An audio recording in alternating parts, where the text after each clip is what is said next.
Welcome to the Deep Dive. We take your source materials, articles, and research, and, well, we give you the absolute shortcut to being well-informed. And today we are really peeling back the layers on someone you think you know, Jacqueline Kennedy. Right. We're moving beyond the fashion icon status. Our mission today is to get at this profound duality in her life, this intense strategic calculation that was sort of hidden behind that very famous, very reserved public image. Exactly. And to figure out how she used what we'd now call soft power to shape not just her husband's presidency, but really his entire historical legacy. We've got a great stack of academic analysis here, and what jumps out immediately is this core tension in her ambition. I mean, you have this young woman whose private dream was to be a book editor who joked about cross-dressing. Yet she becomes the absolute epitome of traditional, almost ethereal femininity. So the question is, how did the real person survive inside that carefully crafted image? Well, it was a masterful performance of image control. And it really starts with understanding that the private Jacqueline Bouvier was, in many ways, the complete antithesis of the demure socialite the public saw. So let's unpack that. Let's talk about that private intellect. Because long before the White House, she had these very clear, non-traditional goals. We all know the famous line from her high school yearbook, right? Her ambition was not to be a housewife. That one phrase says so much about the time. It really does. She had this real hunger for knowledge, a drive she felt she had to hide. It wasn't until she studied at the Sorbonne in Paris that she said she finally learned not to be ashamed of being smart. Just imagine that, feeling shame for being intellectually curious. And the ideas she was kicking around were pretty audacious for the early 50s. I mean, predicting her half-sister would be the first female president. And that suggestion for a Vogue issue on cross-dressing, it's just so unexpected. She chose JFK because, as she put it, they both had curious, inquiring minds. She absolutely saw herself as his intellectual equal. But then the machine of the campaign and the White House just forced her to suppress that side of herself completely. Even JFK saw the conflict. He once said she was a little too much status and not enough quo. Right, and campaign staff made a very conscious decision to keep her in the background. They thought she was a liability. But here's the twist. The analysis suggests this reserved image wasn't just a constraint placed on her, it was also strategic for her. That's the key insight. By clinging to what historian Barbara Perry calls a pre-women's movement vision, she was actually able to carve out a space for herself. A boundary. A crucial boundary between her private life and the constant glare of the media. That quiet poise gave her privacy, and at the same time, she was leveraging her appeal for his success. She was this strange mix of old femininity and new womanhood. So speaking of leveraging her appeal, let's get into her most effective area, diplomacy. How did that quiet mystique become such a powerful asset on the world stage? Well, you see the impact immediately on that 1961 trip to France. I mean, the reception was just wild. Something like 200,000 Parisians screaming, "Vive Jacqueline!" Exactly. But it wasn't just because she was a celebrity. This was earned. She was so prepared for that trip. She did the kind of intellectual heavy lifting that JFK, with his schedule, just doesn't have time for. Oh, absolutely. She read Charles de Gaulle's memoirs. And translated parts for him. She translated the important sections for him. She also read up on obscure French history, like a biography of Cardinal de Bernis. She knew exactly what would impress a guy like de Gaulle. And that preparation led to that incredible moment at Versailles. The state dinner. They basically dismissed the official interpreter because she just took over. She's there, charming de Gaulle, discussing the details of the Bourbon dynasty, Louis XVI. And meanwhile, JFK and Madame de Gaulle are, discussing the tablecloths. That's the story, yes. And it's so telling. JFK, the great politician, is making small talk while his wife is in this high-level historical discussion. De Gaulle was blown away. He told Kennedy she knew more about France than the average French woman. An undeniable diplomatic win. And that win was immediately cashed in as Cold War currency when they went to Vienna to meet Khrushchev. Right, because the press just framed it as this perfect visual contrast. Jacqueline, the chic young mother of vibrant capitalism, versus Nina Khrushchev, the warm-faced grandmother from the Soviet bloc.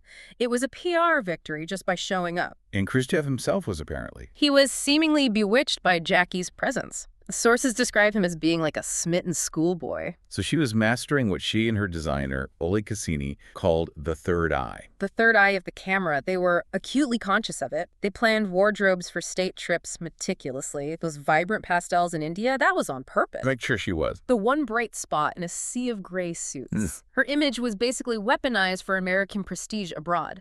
Okay, so that image worked abroad. But how did she bring that same strategic mind back home? Her next big thing was preserving American culture, starting with the White House itself. Right. She saw it as visually shabby, which for her was a real detriment during the Cold War. It looked bad on the world stage. This wasn't just about redecorating, was it? Not at all. It was about asserting that American history was as deep and profound as any in Europe. Her core belief was everything in the White House should be the best. So she established the White House Historical Association, the curator position. Setting a precedent that, Congress and the Supreme Court later followed. And she did this amazing historical detective work. The most famous example, of course, is the Resolute Desk. Which was just lost. Completely forgotten. A gift from Queen Victoria, made from the timbers of a British ship. And she finds it just discarded in a craft shop under a green sheet. She saw its value instantly and put it in the Oval Office. Where it still is. Yeah. But the absolute peak of this whole project was her televised tour of the restored White House in 1962. A huge political risk. A massive one. JFK was apparently terrified, worried about his dilettante wife pointing at antiques on TV. They thought she'd be ridiculed. But the reach was unbelievable. 46 million Americans watched. That was 75% of the viewing audience at the time. And what's so fascinating is that her hidden intellect came out again during the production. Totally. The producer said she provided painstaking sets of revisions to the script. She absolutely knew her stuff. She was spotting mistakes the professional historians had missed. She wasn't just a tour guide. She was a scholar in a TV star's body, making sure the history was perfect. And that passion for preservation, it didn't stop when she left the White House. No, she fought to save Lafayette Square from being torn down. And then, maybe even more famously, she led the charge to save Grand Central Terminal in New York. A battle that went all the way to the Supreme Court. It did, and that victory in 1978 helped establish landmark preservation laws all across America. Her influence just kept going. We have to move on to what is, arguably, the ultimate strategic act of her life, shaping the historical narrative right after the assassination. This is where she becomes the true architect of Camelot. Her actions in those few days were so immediate, so intentional. Incredibly so. It was all designed to elevate JFK from a president with a short term to a martyred American hero, and she did it by drawing these direct lines to Abraham Lincoln. While waiting at Bethesda Hospital, she remembers an image of Lincoln lying in state. And that becomes the blueprint. She requests the casket be in the East Room, where Lincoln's was, draped in black. She insists on the riderless horse with the boots reversed in the stirrups. A tribute used at Lincoln's funeral. The final tribute. And then she ensures he's buried at Arlington with a direct line of sight to the Lincoln Memorial.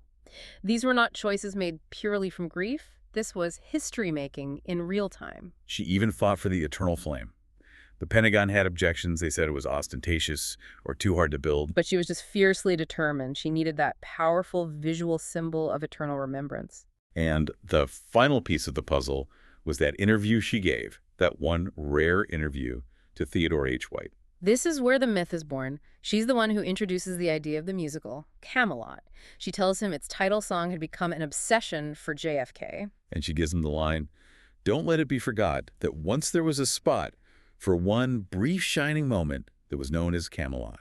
And with that one quote, she frames the entire presidency. It legitimizes his short term by turning it into this beautiful, unfinished ideal. It basically insulates his memory from future criticism. It was a stunning act of historical spin. It's incredible. But despite building that myth, her own image took a catastrophic dive after she married Aristotle Onassis in 1968. Oh, the backlash was huge. She went from being this American saint to being called a gold digger. The public felt it was an insult to JFK's memory. She became, deeply controversial. I think the marriage was seen as transactional.